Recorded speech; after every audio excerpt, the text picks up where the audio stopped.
Welcome to my channel learn Kannada to English. ನಿಮಗೆ ನನ್ನ number ಯಾರು ಕೊಟ್ಟಿದ್ದು? Who gave you my number? Who gave you my number? ನೀನು ಯಾವಾಗ ಆನ್ಲೈನಿಗೆ ಬರುತ್ತೀಯಾ? When will you come online? When will you come online? ನಿನ್ನ typing ತುಂಬ ನಿಧಾನ. Your typing is very slow. Your typing is very slow.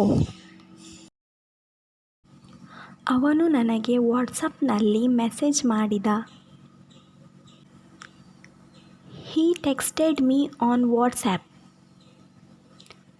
He texted me on WhatsApp. ಏನು ಮಾಡುತ್ತಿದ್ದೀಯಾ?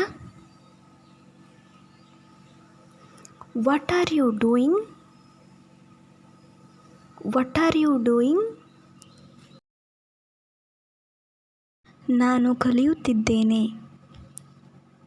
I do study. I do study. ನನಗೆ 10 ನಿಮಿಷದ ನಂತರ message ಮಾಡಿ. Text me after 10 minutes. Text me after 10 minutes. ನನ್ನ ವಿಡಿಯೋನ ನೀವು ನೋಡ್ತಿದ್ರೆ ಸಬ್ಸ್ಕ್ರೈಬ್ ಮಾಡಿ, ಲೈಕ್ ಮಾಡಿ, ಕಮೆಂಟ್ ಮಾಡಿ. ಧನ್ಯವಾದಗಳು.